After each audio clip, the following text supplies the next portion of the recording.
welcome back to Watch Graps with me. Joined by our eclectic mix of wrestlers and non-wrestlers as ever. Foxy, Dennis, Jerry Soul, and myself. We have a fun little theme. Foxy, I'll give the reins over to you because this was your pitch, and talk us through what you want to do for tonight. So tonight for this episode, I wanted to do... I wanted to have impressive debuts. And with this could be from anything. Could be from WWE, like indie, local. It just, I wanted to open the parameters for everyone, and just like really like just more so just like put a spotlight on, either shine a spotlight back on it or put a new spotlight onto some people as well. So I'm trying to put someone over, right? That's all it is. I'm trying to really down the line. What gave it away, Foxy? What gave it away there? This Sorry, is that's by a surprise no means, until I actually reveal it. So like, I'm purposely keeping it this is hidden. by no means a kind of a one and done when it comes to kind of putting over some new talent. We will in future episodes. In fact, very soon. Future episodes, we will be doing the next one. There you go. We'll be completely locked on to up and coming people.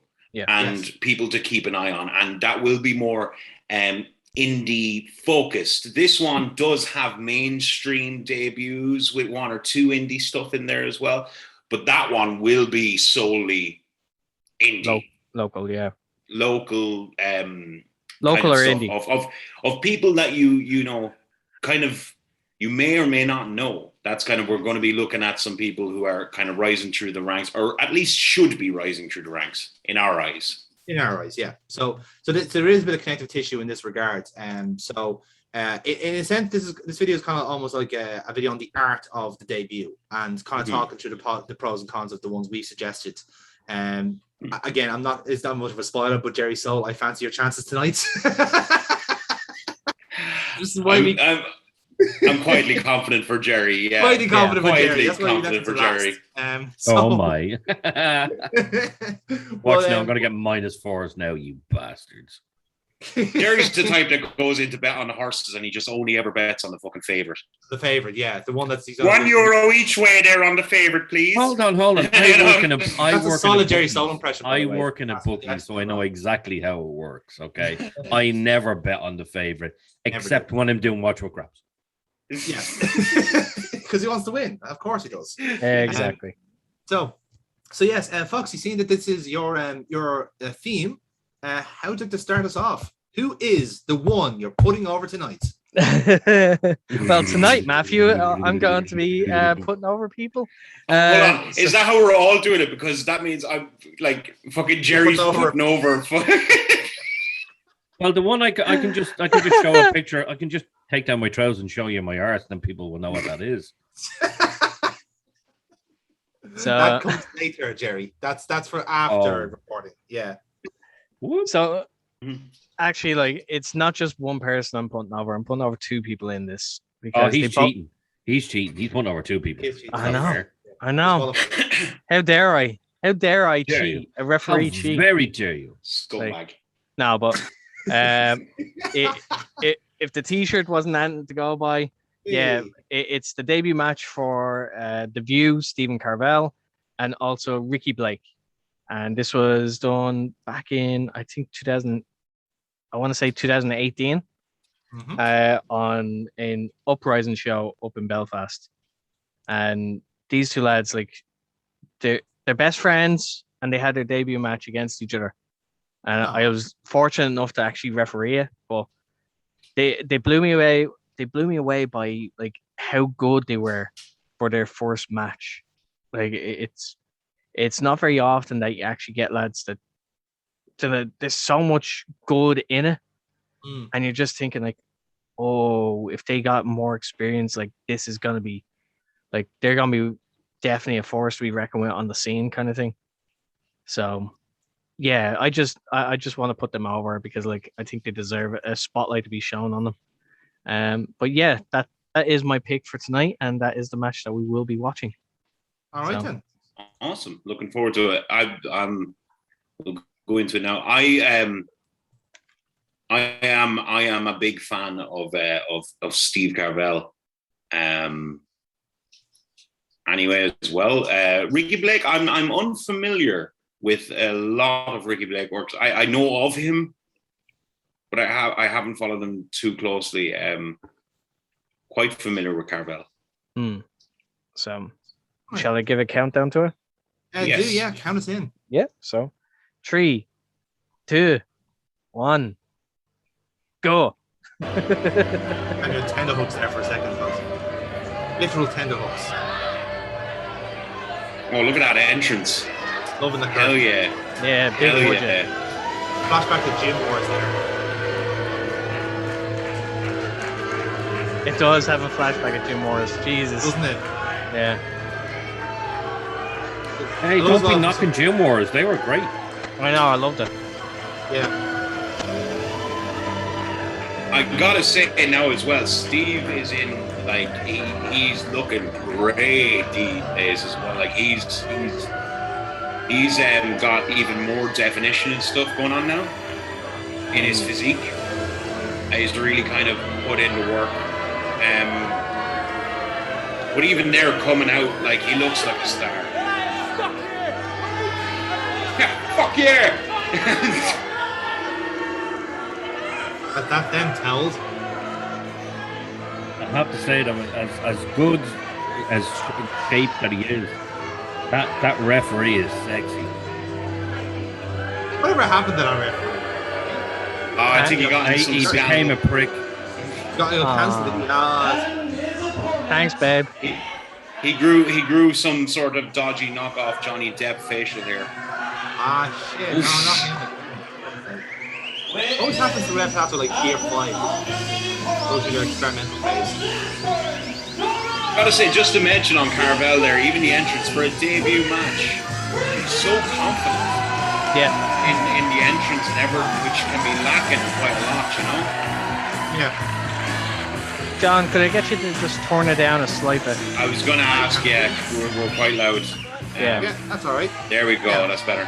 Yeah, because I was almost shouting over it. Things like. Now look again, and if this is Ricky Blake's debut match as well, he's shown a lot of confidence there too. You know, this is like, you know, not that you see it a lot, but it's very easy to have somebody almost shy away. You know, maybe be a bit more reserved during their entrance, etc., because they're obviously very, very nervous. You know, and especially in front of, for a debut match, not too bad a sized crowd. Yeah, like very good side crowd. You know, like you're the heel, you're the face, act like it. Like just do that from the start. It's very easy forgotten about. Oh, I like straight away, like without just from their entrances, you know exactly who's who, which is fantastic and how it should be. Oh, nice. Aggressive start from the heel, as it should be. This is 2 debuts. Yeah. Fucking hell. That's also quite rare. Putting in 2 guys, you know, brand new together. Ooh! Tasty.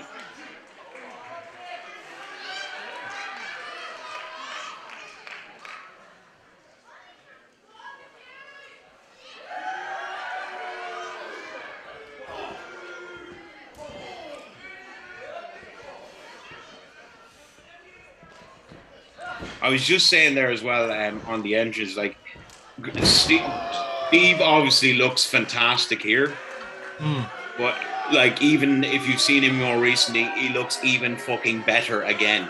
He's gotten like more definition and everything on him. He looks like a fucking star. I've only one criticism about how he looks. He's got a goddamn tramp stamp. Yeah, he got some stick on a show for it. That he actually purposely went out and extended the tattoo on his back. So now I like this man. I like him. It's no longer a tramp stamp on the back. It's actually like a gigantic octopus that spreads out. Yeah. Beautiful German. Look at that. Gorgeous. Bridging German. Gorgeous. I can't get this. This is not a debut I've ever seen. This is not a like any debut I've ever seen in terms of a match. This is fantastic. Like, again, these are two lads that like they're best friends. They grew up, they trained together, and they just happened to get a debut match against each other. Are they both still wrestling, or is it just Carvel? Or both of them are still wrestling. Both still wrestling. Okay. They're currently training up north as well. I'm quite surprised. So when was this debut? It was 2018? 2019? 18. That's 3 years ago. Yeah. How are these lads not everywhere? Very good point. Again, your guess is as good as mine, Jerry. It really is, because not only, even though like I'm showing you lads here, like there's so many lads that are just pushing for them to be used all around the country. And it's the only thing that they are lacking is reps. That is it. Oh, nice. Straight into the international. So I love a good international, I have to say. Yeah. That was a really well done one. And one, actually, do you know, I haven't seen that transition to an international very often. You know, to slide into the ring, into the sleep. I don't see that very often at all. Like, I felt like it's been a long time since I promoted shows, but Jesus, if I was promoting shows, I'd have these two lads on in a heartbeat. In a heartbeat. I'm sorry, man, but if I'm promoting shows and I'm looking for some kind of localized talent or something like that, I mean, these two, as I've said it before, they look like stars.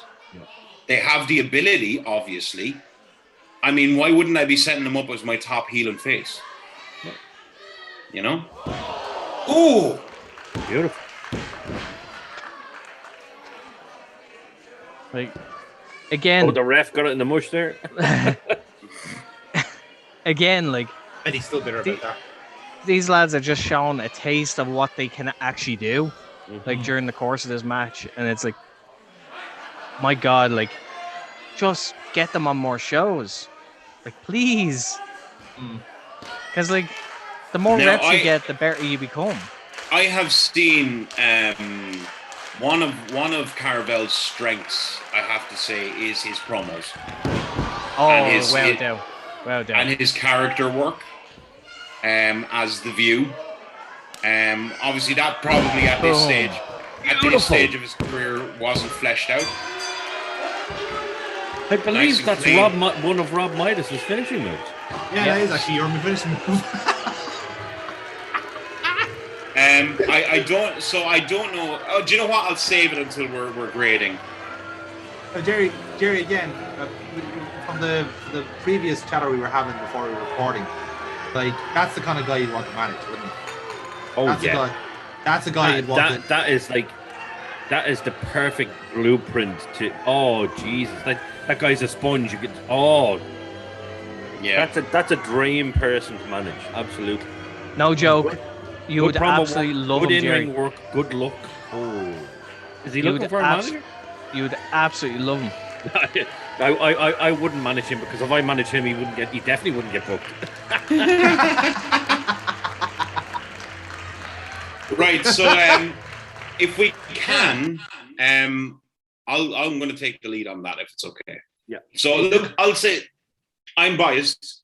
I consider Steve one of my friends, and I like Steve a lot. He's a great guy. As a wrestler, fucking phenomenal look, talent, fucking out his pores.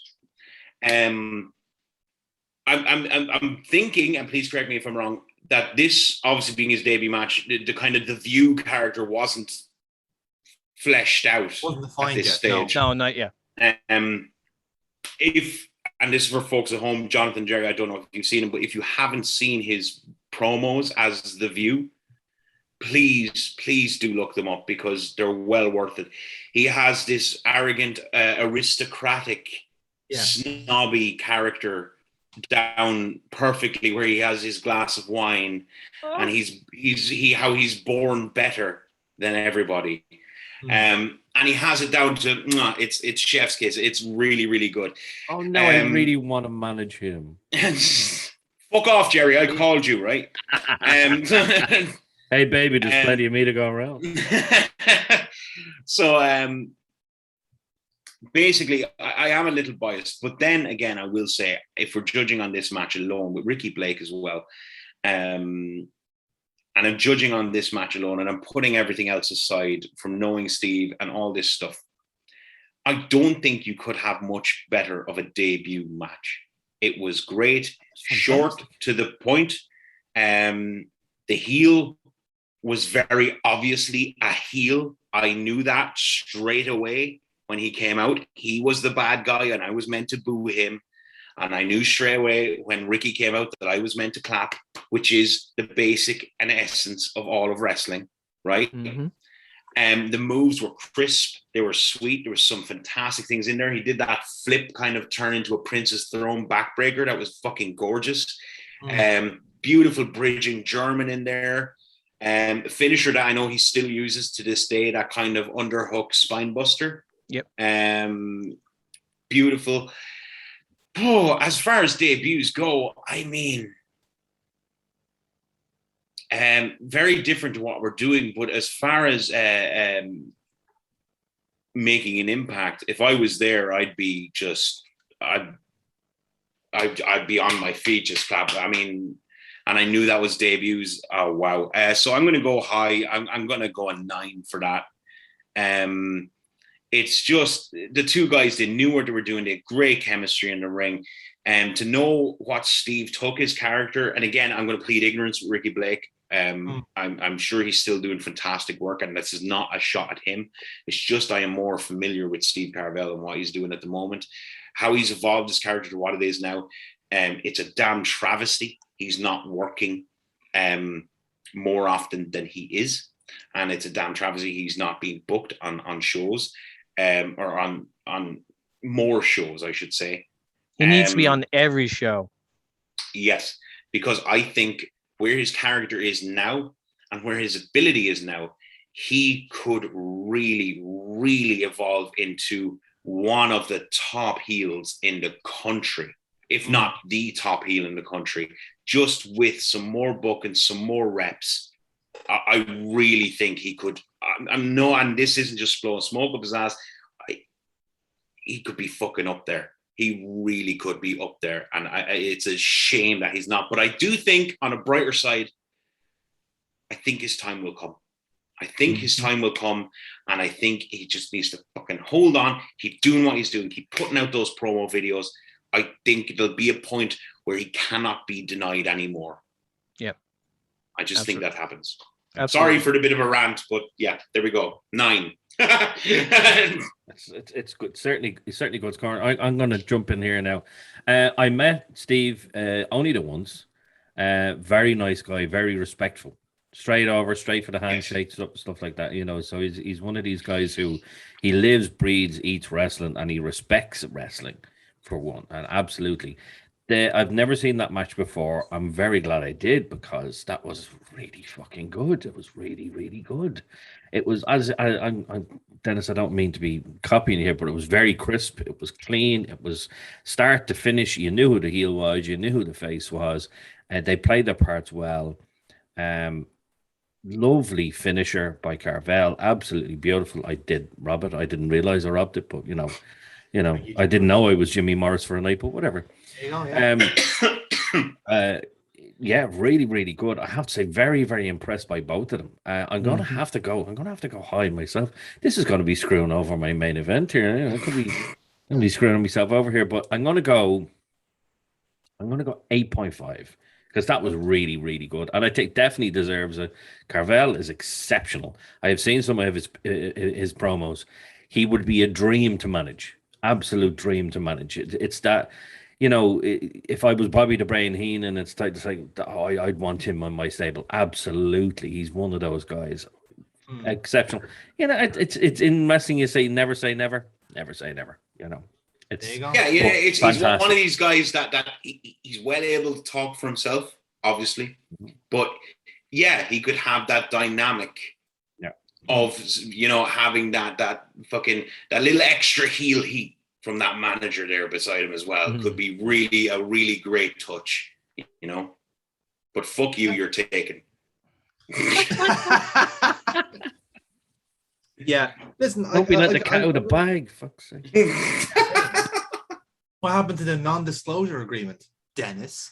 Anyway, but yeah, like I'll kind of mirror with what you guys are saying. Like again, when Foxy kind of sent me this video, I wasn't sure what to expect because, like I said, I know you guys have been kind of singing the praises of Carvel and to a lesser extent Blake, but like Foxy's mentioned this match several times to me, and I was thinking like, oh, this will be a good match. I was like, 8-9 minutes, okay, fair enough, right? And then like that match just completely impressed me more than any it could have been. Whatever my thoughts of that match was, completely blown out of the water.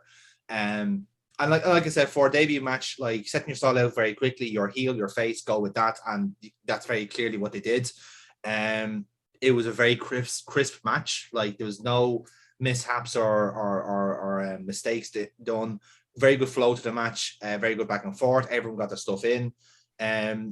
No one was overpowering in a sense where it wasn't just like about Carvel or wasn't just Blake. Everyone got their fair share. So it was a nice even match in that sense. And both kind of like got their, in a sense, got their feet wet, and that's what you want. So technically very sound. Again, if they had a character going in, that would have been great. That's probably my one negative of it, is that like they were just heel and face. They hadn't settled what they were yet.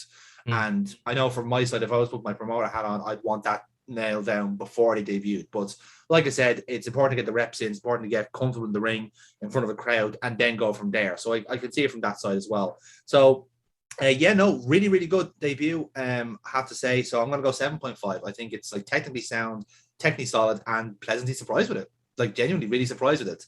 I think you know, and I think onto your point as well, I found it very interesting to see, and I don't know if you've seen his promos recently, Jonathan. I've seen a few, but not recently. I think it's interesting to see where the character kind of, because you could see glimpses of what the character would become. The DNA, you know, the standing at the start and all that now. And I think it's just interesting to see what it has evolved to now. Yeah, absolutely. You know? Yeah. And you always need a good start in that sense. And that is like as good a start as you can have it, really. Like you can't ask for anything more from the debut matches, as you guys have said. So yeah, I'm going to go 7.5, just like the solid base, go from there basically. That's a powerful start, lads. That is a powerful start. Foxy might be the dark horse in this now, I have to say. So yeah, intriguing. 25 out of 30 to start off. Not bad going at all. Coming for you. Yeah. So the exactly. All right, Booker T, relax, Jesus. He's on a bit of a streak here with Watch Graps. So oh Jesus, please don't get fucking Foxy cancelled. He's the only ref we have. Yeah, fucking hell. Quite literally. Are you trying to say you want me to come out of managerial retirement and referee retirement? All right. Yeah. You have can do go from a complete fucking Jerry Soul drought to having too much of the fucker. Put it this way: if that was the case, I know a certain promoter, probably his head would explode if I did both. Like that. just rock up to the show wearing the stripes, going and just watch it go. Pal, what you doing to me? We were trying to make it less obvious who I was talking about, but okay. I don't care. I don't care. So, I'm not as secure in my job as you are. That's the difference. Make yourself indispensable. Yes. As we all know, Foxy did kill all the other referees in combat. That's why the Hunger Games. Until the next generation comes along. Yes. The great referee Hunger Games of 2003. Yeah. But anyway, so yeah, I'm gonna jump in with my pick then. So I've taken a little bit of creative license with the pick here, but it's kind of a point. How fucking dare you? No, cunt. Shut up, Dennis. You're a cunt. Continual source of inspiration. Yes. I stuttered. Did you? Yeah. Did you? Yeah. Stood your way out of this. So this match technically has 3 good old South Park coming through in the clutch again. Yes. So yeah, I've got 3 debuts technically in this match. I've gone into the archives of OTT. I've gone to the show Born to be Wasted, crucially, because again in my research I realized, oh wow, this guy debuted technically as well. It's Bobby George Jr. versus Terry Was Thatcher. Jerry on this? Were you on this one, Jerry? I think this is after, slightly towards the tail end of Jerry's run. Would have been this one. So, yeah. Like you were kind of like intermittent on the shows. I'm going to take a wild guess that Foxy's on this fucking show. You know what? You'd be half right with that assessment, Dennis. You would be absolutely right. So yeah, I picked this one not necessarily because of the two participants, but the actual debutant I'm talking about here is Tony Idol. Because Tony Idol, I love that, man. See that reaction? You see that reaction I'm talking about? That's what I'm talking about. That's the debut. Because one kind of critique I've had about OTT and in kind of Irish wrestling generally is that sometimes there's very distinct like characters. And we were having the conversation beforehand that sometimes for certain parts of the card and certain parts of rosters, it's better to be a character than a wrestler. And I think sometimes we suffer a little bit from having too many wrestlers and not enough characters, where technically, yes, they're brilliant and all this sort of thing, but to actually ensnare a crowd and to have a really good night, you need those people that just have a natural charisma and a natural talent and a natural showmanship to make that work. And yes, you can have all the wrist holds, you can do all the wrestling you want, but that wrestling is good. But for me, I want to be entertained, and I want to be to go through that show thinking that guy is fucking brilliant. I don't know how you're gonna put him on the card. I want to see more of him, you know, the kind of way. And in a sense, like it was kind of like almost like a happy accident he was paired with Bobby George Jr. because Idol himself is just such a wonderful talent. Obviously, he's a great actor himself, Jerry Idol, and OTT were so kind of fortunate to have him. And that's the thing. Sometimes OTT just gets these acquisitions, and in a sense, wrestling needs more of that because it's such a happy accident.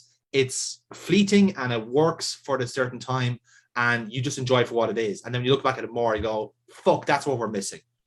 It's something that we're missing from this. So, that's the match I'm going to pick here. So I will count this in because I'm actually streaming it on my side. So, thanks to OTT on demand in advance. But let's get going. Let's watch this match. The mirror and his butch look a little different.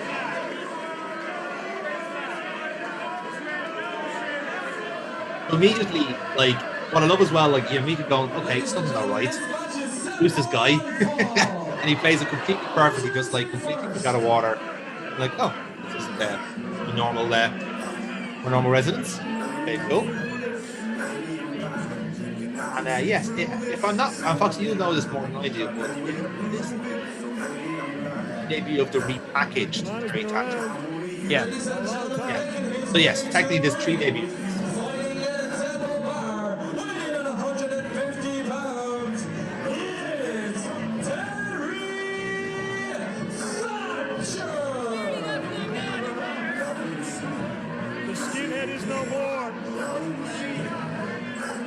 Streak in him is still just as strong. It's so weird seeing a heel Terry Thatcher nowadays. Fuck. Yeah, it's very odd, alright. Oh, I forgot you missed out on that. Yeah. I'm aware of the gimmick origins, etc.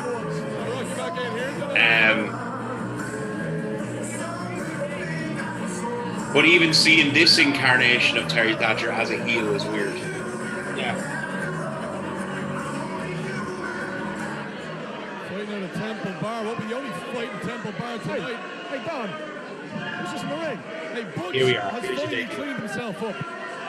Ladies and gentlemen, welcome to the lovely Tivoli Palace in the heart of Dublin. This is OTT Sports. And now, ladies and gentlemen, the moment you have been waiting for. Making his way to the Oki. Weighing in at 16 stone and 3½ pints. He is the 1988 Lakeshore Darts runner-up. And a former Cumbrian sport personality of the month. He was the first wrestler ever to hit the 100. I'm just looking at Thatcher in the back. Yeah. It's like, meh. In professional wrestling history to finish a fight via double tops.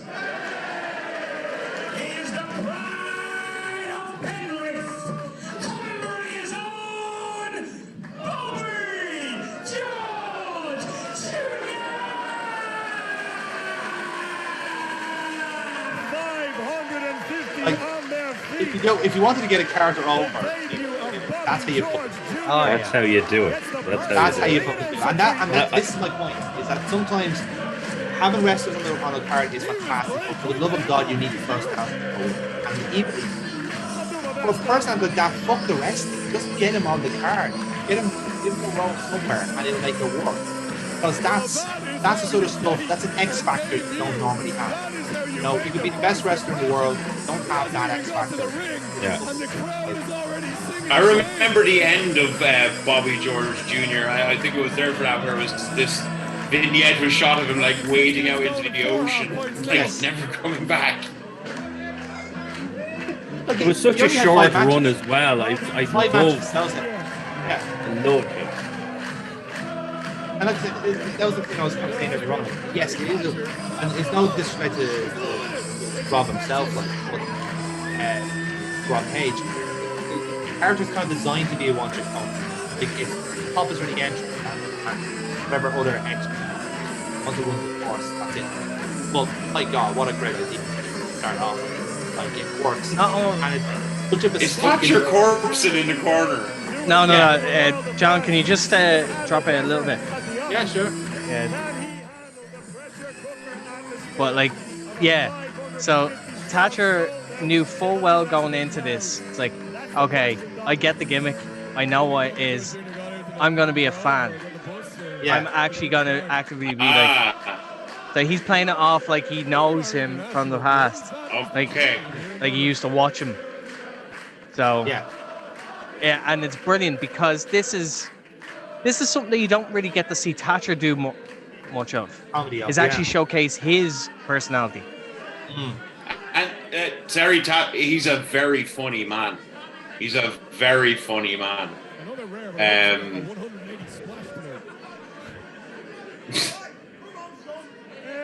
Now, we're not looking at them. We are looking at Tony Idol. Yes. Now, again, I'm still picking this guy, even though I have a serious bone to pick with him. That motherfucker nicked one of my lines. so we're like, obviously where he's standing there, we're normally on the race seat there, right? Yeah. And it was Bobby was had a match with Maxted, right? And obviously Idol's down there in earshot. So I say the line, match is fucking all carbs versus no carbs. And now fucking 5 minutes later, goes into the ring, goes to kind of the post-match presser, and goes, well, Bobby, all carbs versus no carbs. And you can see Matt go, that's my fucking line!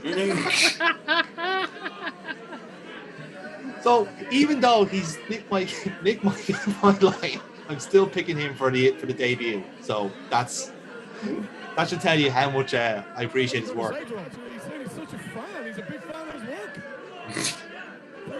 Okay, this is actually really well done. Like he's proper just fanboying. Yeah. And it's brilliant. Again, the grand irony of this all, like obviously the guys on Page and a few other little kind of things. Okay, so this is, as somebody who hasn't seen the heel Terry Thatcher, I straight off love the fucking aggression. Yeah. He's great at that. That's why he got a chance to be a heel. Because Thatcher himself, like, he'd been a babyface for years. He had been under a mask. So, but he'd never gotten a chance to really do heel. It wasn't until he was actually in training that he was shown. He was able to show more aggression in training.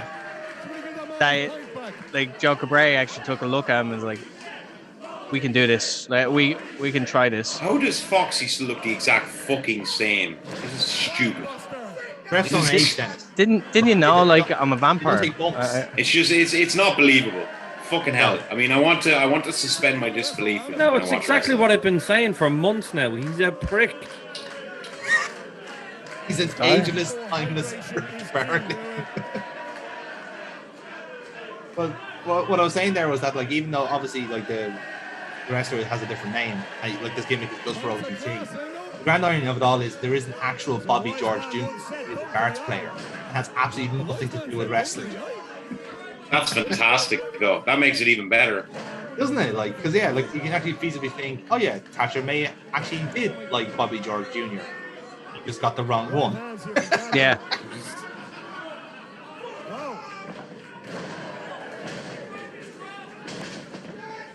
And again, much like with the last match, I'm finding it personally, and this isn't so much for you guys because you know this. I mentioned already, I'm finding it personally so interesting to see the difference, and this is a testament to Terry Thatcher's ability. See the difference in how he's working as a heel to how he works as a face. And honestly, there is a huge difference. Like, I'm seeing it right now. I only saw him wrestle 2 days ago. Yeah. And there's a huge difference. And in the right way, in a good way. You know, that he's showing such fucking aggression, and the moves are just more heel catered. Everything. It's just fantastic. I know that's not what we're looking at, and it's probably something, as I said, personally for me, but it really is, yeah. I already knew the prick was talented, but this just makes me more jealous. But because it's one of those things where like people, like wrestlers should know that naturally. But you know yourself, we know of some people who could be heel or face. It just doesn't make a difference if they wrestle the same way. No, like they don't change everything up. They might change. And very few can get away with that. The only one I can think of that genuinely got away with that was Shawn Michaels. Oh yeah. But like I said, he had his character was kind of in the way where like but he didn't have to change his moveset for heel or face. It worked. No. Love that back elbow. Yeah. One of the famous examples I bring up a lot was back in his WWE days, Neville. Yes. The great example. Pac, who, when he turned heel, he completely changed his moveset. Yeah. Did a lot more ground-based attacks so that he wouldn't get as much pops. Like he'd actually really go for the red arrow, then jump down, and then lock in the submission and tap out. Yeah. Fucking great idea. So, brilliant. Yeah, because you wouldn't give the crowd what they wanted. Exactly. Fantastic.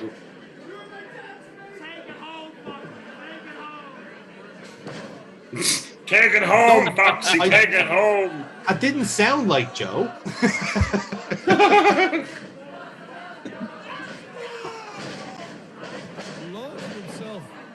Like you talk about like Thatcher being able to change up his moveset even so slightly when he's a heel and a face.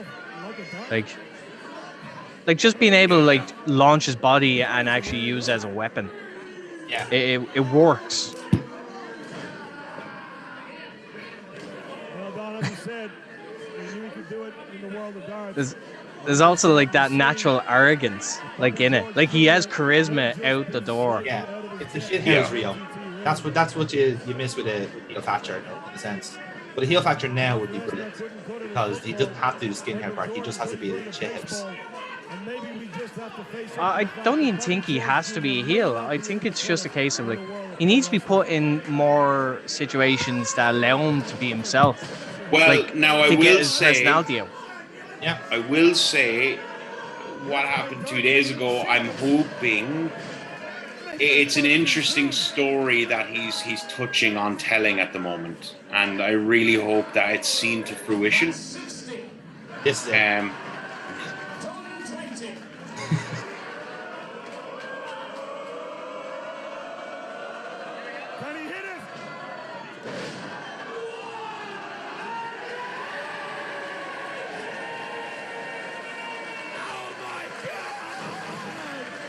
Little thing, and it really makes the character.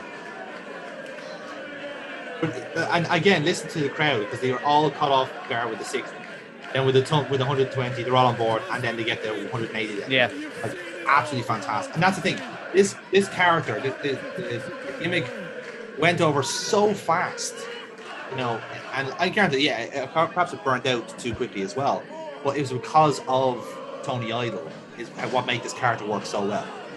And no disrespect to the rest to Bobby George himself, but he added so much to that, and mainly just because he was so fucking talented.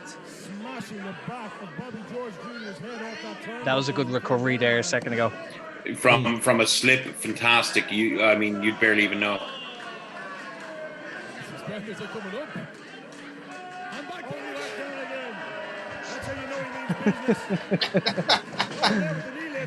it's hilarious because like it did start as a joke. Yeah. It did actually start as a joke. It's just like, you know what?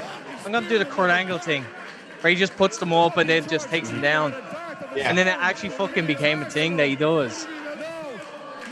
It's always the little things that get over. That's it. Boom. That's all it is.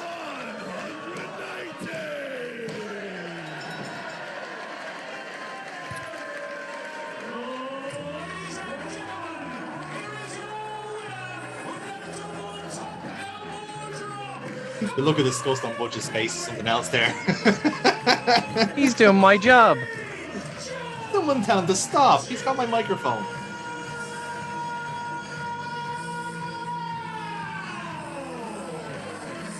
The double top elbow drop is enough to seal their deal.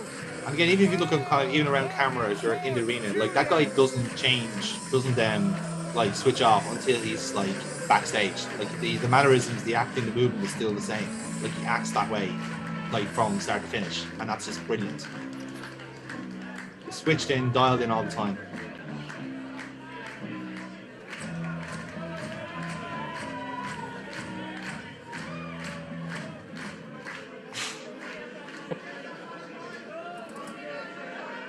Even beat up, lads. Are we done? Pretty much, yeah. That's it. Okay. Foxy, would you like to take the lead on this? Yeah. Bearing in mind we are actually uniquely, in a weird way, judging Tony Idol and not Bobby George or Terry Thatcher. Oh. Yes. So yeah, going simply by like Tony Idol, what way to fucking put over a character? Like absolutely, like it's a brilliant thing, even though it's short and sweet on what he's doing, and it's very effective. Like everyone is on board by the end of it. Like you don't really need much more explanation in regards to what character Bobby George is. Tony Idol has just done it for you, like has explained it in less than 2 minutes. Yeah. So fantastic at what he did. Fantastic at being able to convey it in such a short but effective way. Definitely added to the whole experience. Didn't take away from it. Not yet, anyway. But that came later. That came later. Wait, when he was paired with someone else. Yes. But no, like I'm gonna reference that. If nobody else does. But in particular, like for this particular match, like again, like if I'm just judging it on Tony Idol, yeah, it's great effective use of a valet, like because he's not a manager, he's essentially a valet that is there just to add to it. But yeah, I'd give it a solid 8, just solid because 8. He's very effective with what he does. Now, if I was judging by the match and the interactions between everything, that probably would have brought up higher. But I'm just judging it solely on what Tony Idol adds to it. What was that score again? Sorry, my mic cut out. 8. 8. Fair. If it's okay with you, Jerry, I'll go next. Yeah. So I came in again. I was quite late, ironically, because I work for them now. But I joined the OTT party quite late. So I joined as the kind of the Tony Idol and Bobby were kind of on their way out. In fact, I think one of my first shows was the last of Bobby. One was actually my second show, because my first show was actually a stadium show for my stag party, which we've discussed before. I won't go into it too much in detail, but we have discussed it before. And I got the privilege of seeing Ryan Smile, etc., live, which was, with everything that happened, I keep that close now. With poor old Ryan. But anyway, on to happier things. One of the second events I saw was in the Tivoli, and it was the end of Bobby.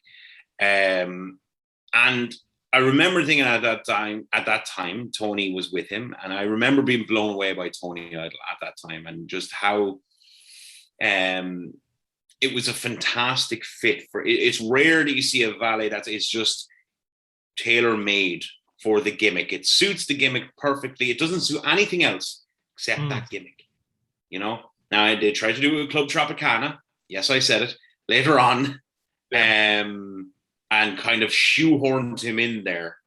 And it had its moments. There were some funny moments, but it didn't have that same magic. And that's not his fault. No. But with him, thoroughly entertained by that. As a debut, instantly over. Within seconds, you know exactly what he's meant to be, what the gimmick is, what he's meant to be doing. And all he's doing is serving a purpose to get that character over, even more than it already is. And that's fucking essential for a valet to do, is you're getting that person over. And by default, he's getting himself over too. Which, I mean, what more do you want? So yeah, much like Foxy, I'm gonna go high. Again, if it was on the match, I would score higher because I actually very much enjoyed the match. I thought it was really good as I was singing Joey's praises, etc. in the middle of it there. But I'm going to say 8.5. 8.5. Very good. Very good. And thoroughly enjoyed it. And it's sad that he's not doing anything, although I'm struggled to think what he could do now without coming near my job. So Tony, stay the fuck away. Thank you. Know your role. From what I saw of Tony Idol when I was at OTT, hell of a nice guy, incredible talent, absolutely incredible. He could put his mind to anything and he would do it better than anybody. And he has. Absolutely, yeah. His acting credentials are fantastic. That debut. Before we got to see Bobby George in a ring, we got these vignettes that we got to see, and they were fantastic. He put himself over in those videos amazingly. But would he have come across as amazingly on that night without Tony Idol? Probably not. Probably would have went over well, but without Tony Idol, I don't think it would have been that. No, not that magic in a bottle. Not that pop. No, absolutely not. But Tony just brought something special to that match, to that night. You could see that the crowd were eating everything up that he said. The fact that he sounded like an actual dart announcer and everything he said. He called it the Tivoli Palace. I'm just like, it was beautiful from start to finish. Then doing the 60, 120, 180. Absolutely brilliant. He pulled it off to a T. Again, like the other lads, if we were judging it on the match, I'd probably go higher, but I'm going to give Tony Idol an 8. An 8. Okay. You're a high scorer. I'm getting very fucking worried that mine's going to be the lowest score. It depends. So that's you're getting worried? I was the odds-on favorite to win this at the very start. I knew as soon as you fuckers opened your mouth, I was like, I'm fucked now. That's it.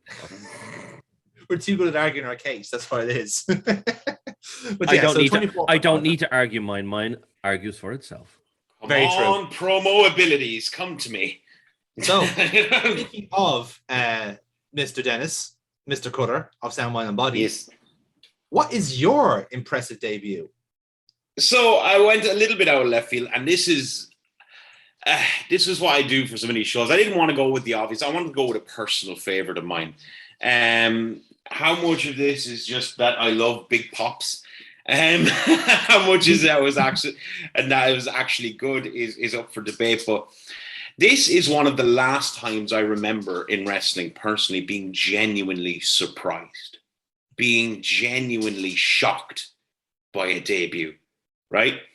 And now I'm talking solely about the debut. I'm not talking about what happened afterwards because that was a crock of shit, right? But the debut itself was so out of left field, and you can see it in the crowd reaction. They can't fucking believe that this is who it was. This is built up. So these vignettes ran for I'm going off the top of my head here, but it felt like months. But it was at least, I'd say at least a month, if not two, that these vignettes ran of somebody stalking the Undertaker's wife at the time, Sarah, and being very, creepy towards it and getting voyeuristic and kind of showing the house and all that. And it was never indicating that we were ever really going to find out who this was, right? It was very strange. But then out of nowhere, we see one more vignette and we see the camera placed down, and then Undertaker's music hits and we see somebody come out and it's a guy in a black mask. It's revealed it's DD fucking P, of all people, one of the stalwarts of WCW, one of their only homegrown fucking heroes, was suddenly in WWE, and it was fucking shocking. I was completely stunned. Now, again, I'm sure people will tell me, oh, it was all over the dirt sheets or something like that. I didn't know.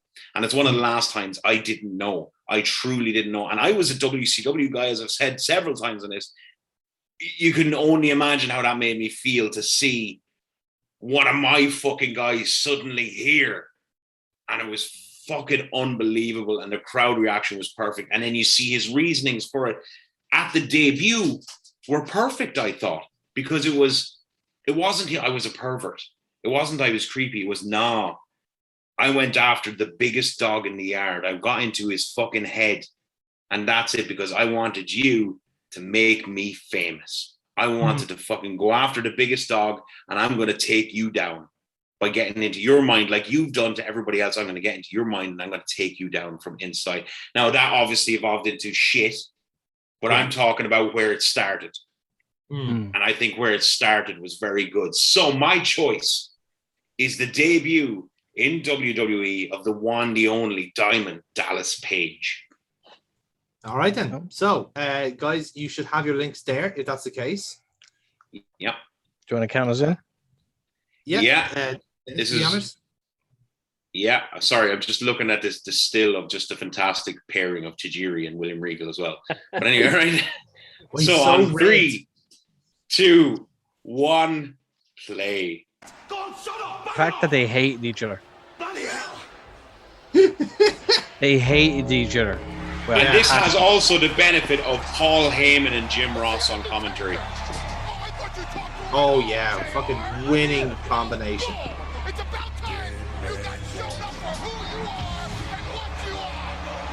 So you have the Undertaker pop. Yeah.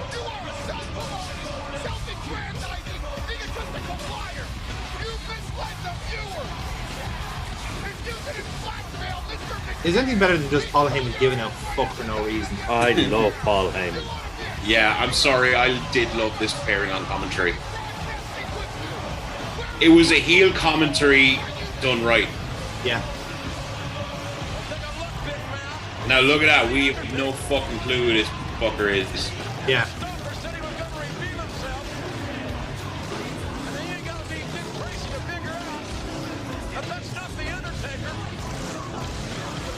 Here you see he's shrunk in the wash.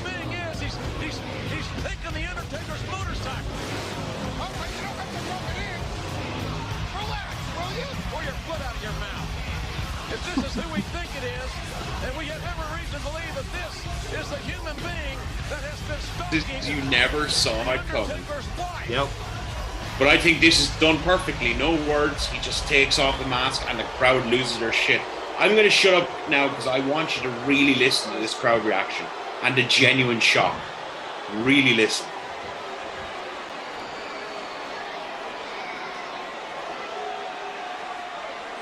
Who is it?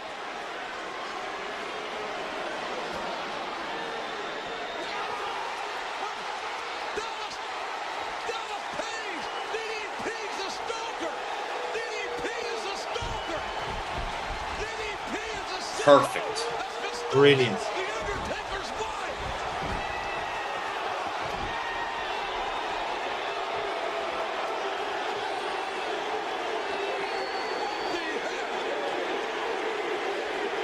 He's over.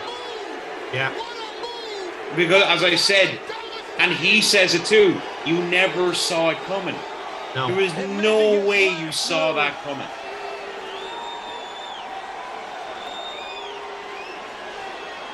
Undertaker, like the diamond cutter, you never saw it coming.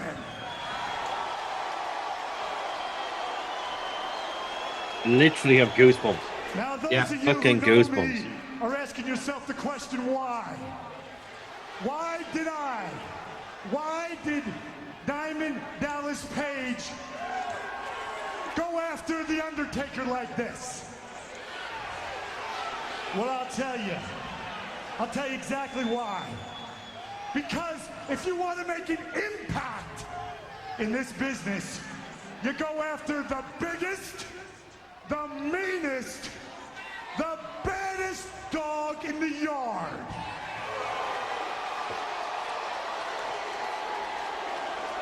And once you find that dog, if you want to get the very best of them, you make it personal. See, this all makes sense. Personal. Yeah. You know? And In a sense, they were right not to go with the whole kind of like, I'm a pervert. I'm DDP. The P stands for pervert. Yeah. Well, Taker, But he makes this you are obviously weakness that thing dog. where it starts saying like, oh, we started seeing this And you've been tattoo telling appearing. people for years Yes. that Saying this Sarah. ring right here Perfect. That's is his your weakness. yard. We'll see. But up till a few weeks ago, Taker, you have never shown weakness. Yeah. I mean, never shown weakness. That is, up until a few weeks ago, when you told Stone Cold Steve Austin that if he ever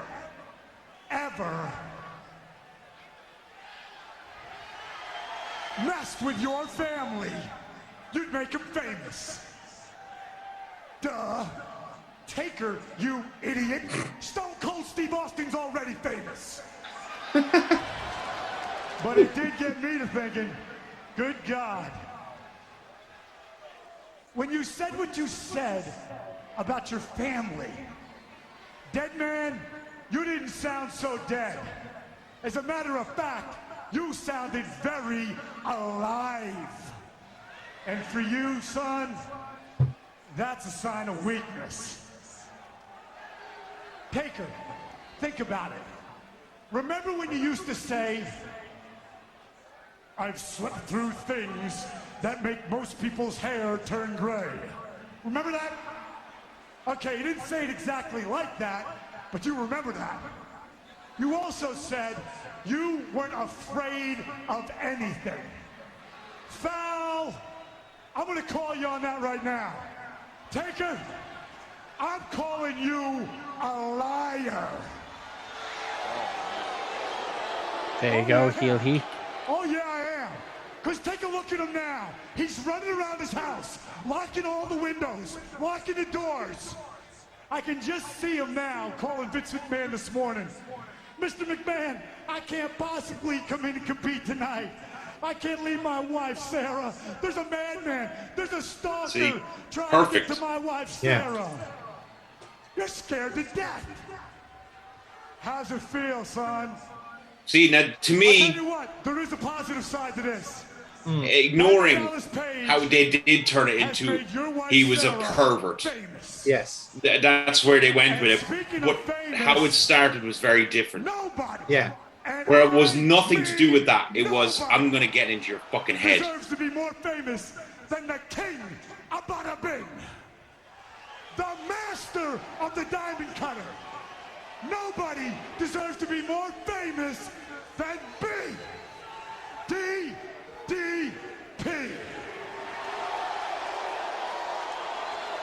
Because my whole life, I've been wanting to be in this business since I was 8 years old. My whole life, people have been telling me, until you've been to the CSO, until you've been to the show, until you've been to the very top of our business, you're never really famous. So Taker, trust me, I'm using you to get to the top of this business. And you can take it to the bank.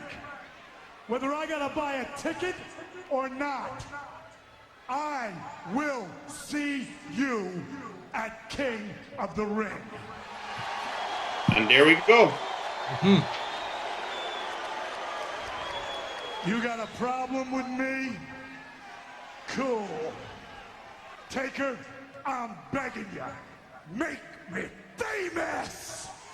Good God, Paul. This WCW star has just impacted the entire industry. Big time, the invasion is on, and We'll stop it there. has made Yeah. Days. So yeah, take it away. Whoever wants to go first. Jerry, you haven't started yet. Would you like to take? I the will. lead? I'll start on that one. This was around the time I would have been watching Raw live every week.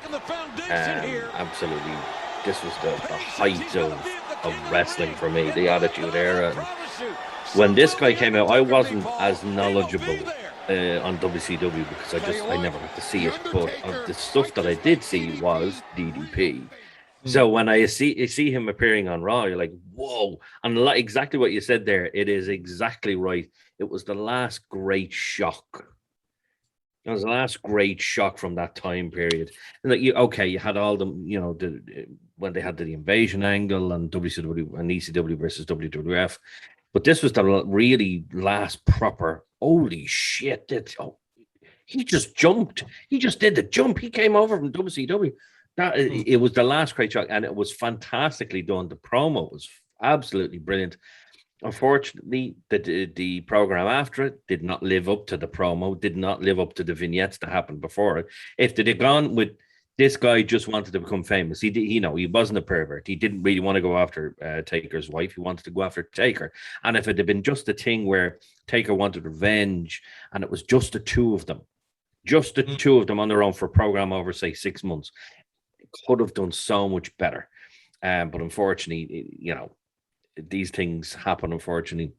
But as a debut goes, absolutely brilliant, a really great shock. The shock value was fantastic.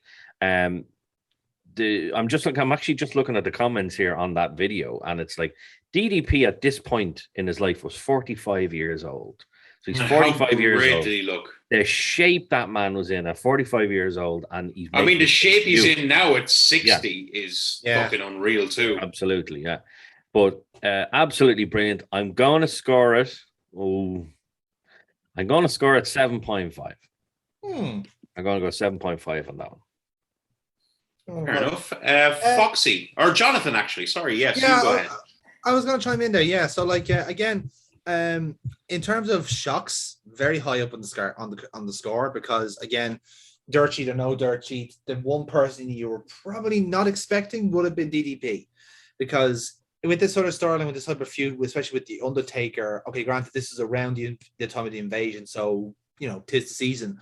But your first instinct would have been someone that was on the roster already, who's turning heel, or is someone who's already had beef with the Undertaker. You could have easily expected someone like Kane to show up and be the stalker, and then you roll into another Undertaker Kane.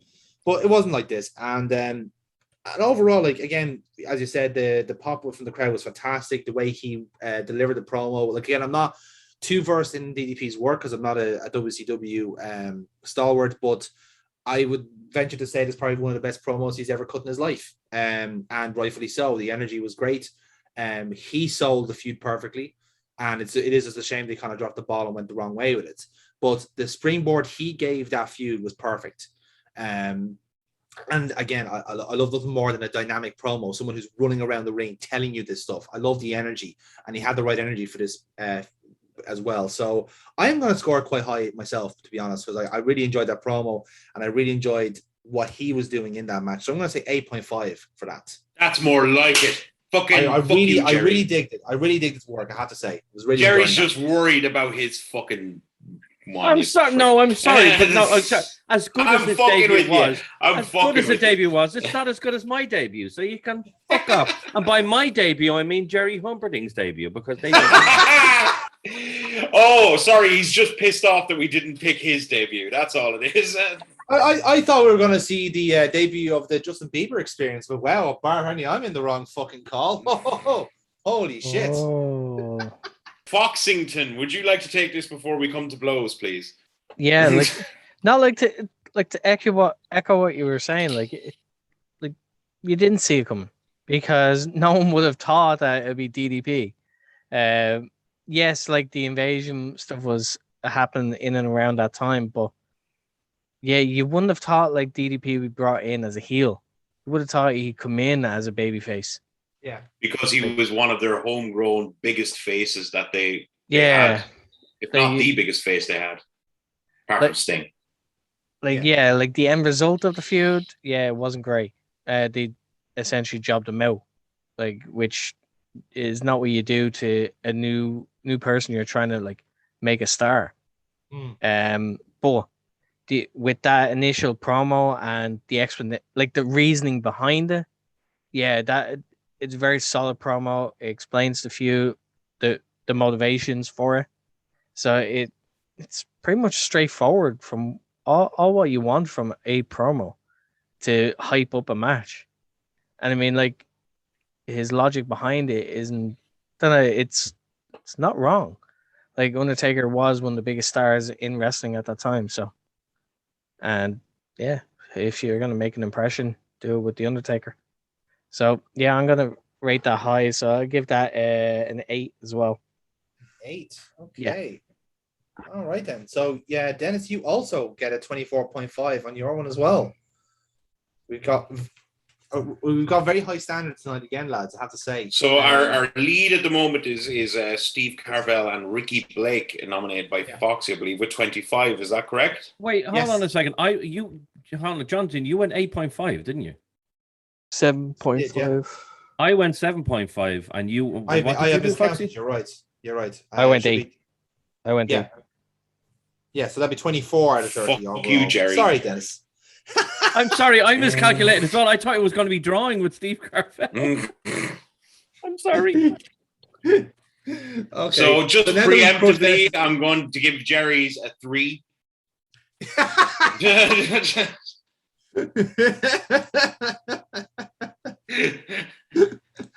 Oh, if we just nuked his fucking score just for that now.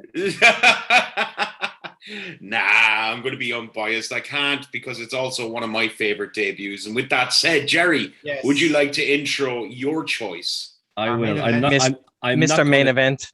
Mr. Main Event. I'm not going to talk too much about it because this debut speaks for itself, and then is probably. Holy shit! It's 46 minutes long. No. Whoa. Yeah, it is. Yeah, it is. Fuck off. Okay, no. Okay, hold on. No, just go to 40. Just go to 40 minutes. Yeah. And go from there. Go to 40 minutes and go from there. Okay. I was going to dock all your fucking points there for a second. And trying to do it. I kind of want to see, how is it 46 minutes long? It's the full match. Yeah. Full match, yeah. Holy shit, I didn't realize it's because they have all the promo. They have like 10 minutes worth of promo beforehand. Can I do my fucking promo? Now you may go. Sorry, are we at 40 minutes on the dot? 40 minutes on the dot. Yeah, we'll go okay, right. That's grand. That's grand. So it is classed as probably one of the biggest debuts ever because how it was done, how it was set up, and then the actual debut itself was absolutely fantastic. Of course, I'm talking about Kane's debut in 1997 at Bad Blood, the very first Hell in a Cell match. His presence, his look, how he was hyped for weeks before that by Paul Bearer, saying like, he's alive, Undertaker, he's alive, Kane's alive, and they're like the look in the Undertaker's face. I'm not going to say too much more. I think we should just get into it. So we're all on 40. Yeah, no, that is not 2 seconds, please. I'm just getting there now, and I'm getting hit with an ad because Jonathan's a fucking numpty. Get ad block, you dickheads. Oh, now I have an ad.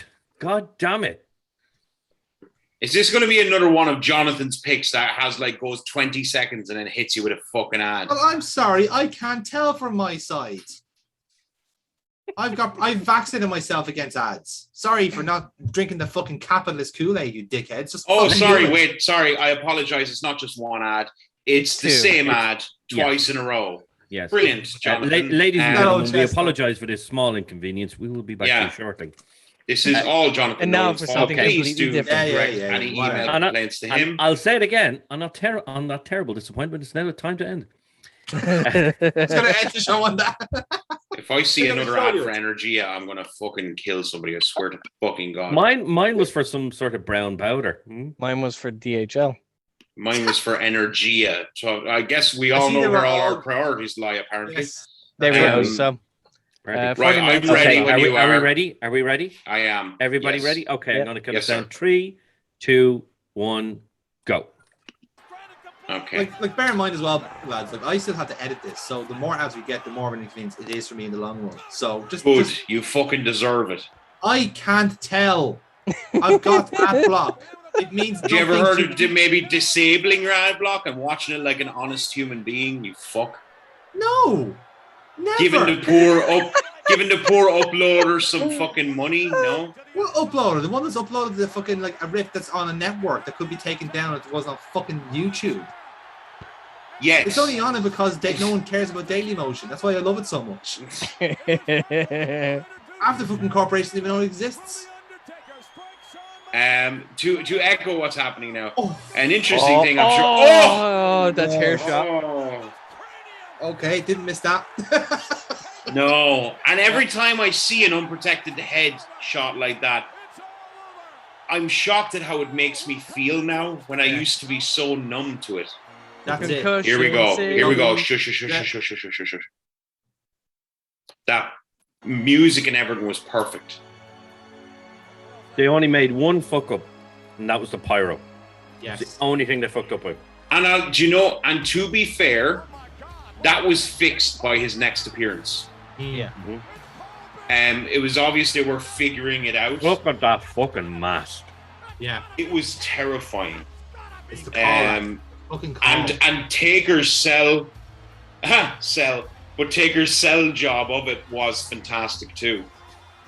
Like, look at his face. He's fucking shocked. Fire. Fuck you, Earl Hebner. Fuck off. Now, one thing that always sticks in my head about this debut is the way you can hear the gas clicking in for the pyro. You hear it go, and then it goes down, and it doesn't have the same impact that it would for the rest of his career. But again, they were obviously figuring things out.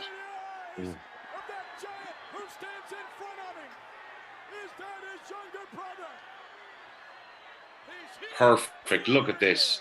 Look at that face. There's that clicking.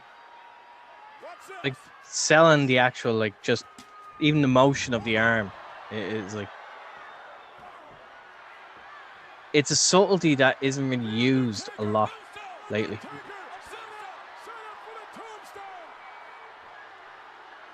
He just paraded his body to the whole crowd. It's fucking brilliant. Yeah. It's like, hi, I have him. Down he goes. I have him, and only now I'm going to hit him with his own fucking finisher. Drive, tombstone, leave. Yeah. That's all you needed. Short and fucking sweet. Yep. But the impact, like, even the sight of him there, not many guys went over the top rope, stood over the top rope like he did. Yeah. Fucking great. Short and sweet as well. In, beautiful. tombstone, out. I'd say we cut it there, guys. Because the important part has happened, and I will defer to I think Jonathan. You haven't gone first yet, and if you would like to take the lead on this one, sir. Yeah, no. Like I said, lads, it's perhaps one of the best debuts ever in terms of a character. Like you said, it's the height of this era in wrestling where everything is hot. Everything is red, like literally red fucking hot. And no matter what you do, half the time it's going to be remembered with a level of rose tinted glasses. Like, this doesn't need rose tinted glasses. Like, this is something that was bubbling up for so long beforehand. Like, as you said, Paul Bearer was saying the stuff like, he's alive, Undertaker, he's alive. All this sort of stuff going on. You hear an Undertaker telling a backstory of what happened and all this sort of stuff that you weren't seeing of the Undertaker character beforehand. All this, like, odd backstory that you wouldn't have heard beforehand, even though the guy's been here for about 8 years at this point. But now it's all coming out in the wash. It's setting the stage for, like, what you think is going to happen. And then, convenient enough, around this time, it makes you forget about it because you have this feud with Shawn Michaels and with Triple H tangentially, and I suppose DX overall. Then the Hell in a Cell thing kicks into it as well. And this whole feud made you forget about Kane at the time. And then suddenly, when you get into the tail end, you're thinking, oh, Taker's going to win the world title. Boom. There's your music, Pyro, Tombstone, and we're in. And from that debut came a character that lasted nearly 20 years. And for good measure, because one, you got the right person in to do it. And two, because you set off such an incredible foundation that everyone remembers who Kane is. You know, it wasn't a flash in the pan character. The longevity was set from that day on. And he endured because of how good this was. So, yeah, I'm scoring this high, lads. 9.5. 9.5 for that. Because, like I said, it's, as you were kind of saying from the previous ones, about a debut, it's the effectiveness of it. It's how much it makes you feel. It's the pop. Kind of we were talking about the DDP thing. Like, that was an effective debut. But this is the gold standard of debuts. Like, you can't... It's very rare to get something as good as this. And sometimes by accident. I'll chime in there. Because I'm going to keep it short and sweet because there's not a lot more I can add. Jonathan has kind of hit most of the points there. It's about as close to perfect of a debut as you can get for a character gimmick like that has in hindsight lasted so long and has become a Hall of Famer. And you had the perfect man for the job. You had Glenn Jacobs. You had the perfect character. I remember one thing, and it's the outfit, the gear, the mask was so perfect. It was perfect for him. That mask, so simple and so intimidating. Just to have that little slit for a mouth. You could see these terrifying eyes that he had the one contact in. It was fantastically done. The organ music. The music was perfect too. The organ music playing with the fire coming up, coming ripping the door off the cell cage, making his presence known. The cell job from Taker was beautiful. And as Jonathan alluded to, it's because this was bubbling for so long. And then it was like a feud on a feud because this was coming, but then it got overshadowed by DX, etc. But then this was still there in the background. And then it suddenly happened. And Hell in a Cell, it was just perfection at 9. 9. Okay. I'm very low. I'm very low to give it a 10 for anything. As you know, I've never given a 10. I don't think so far on this show. I'm not. Maybe I have. I can't remember. If I have, it's been very rare. The reason I take away is little facts for me, and that's like the likes of they hadn't perfected the pyro and stuff yet. Little tiny quibbles like that. It was close to perfect. It just wasn't quite there. Like for me, like it. Again, it's the gold standard of a debut for a reason. There's so much. Like it's essentially like Inception. They've incepted that and Jericho, I think, are Jericho was also wrong for this. Yeah, they incepted everyone's minds, but at the same time, it was so subtle that we didn't even realize it until it was actually time for the debut. Like. It was in plain sight with all the backstory being fed to us, but because of like everything that was going on with feuds, we kind of just forgot about that. And then, but when the time came for the debut, it was, oh, that's it. Like everyone's just like quietly, like very surprised, but they're all for it. Yeah. So this was a debut that was much welcomed. Like you said. He went on to become a Hall of Famer, like lasting nearly 20 years himself as well. Like, again, Glenn Jacobs is just a fantastic performer. And like, I don't think it would have worked if you had someone else do it. That's it. So for me, it's a high, it's a 9. It's a 9. Well, there you go. Jerry, your title is intact for now. A 27.5 out of 30. I don't think you can say fairer than that. Again, like in fairness, when you rock up with Kane's debut, I think you kind of blow everyone else out of the water there. But even a very interesting class of debuts all the same. We had a nice little miasma. That's a nice word, isn't it? of different types of debuts. Some local, some more international, as it were. I think we have a good mix there. So yeah, guys. Hopefully you agree with our picks. Obviously, chime down in the comments with what your personal favorite debuts are. Because again, who knows? We might do another one of these in the not so distant future, depending on how this does.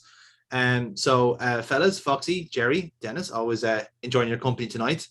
And do all the usual YouTube stuff like share and subscribe. And we'll see you for the next Watch Graps with me, whatever that may be. Until then, see you next time.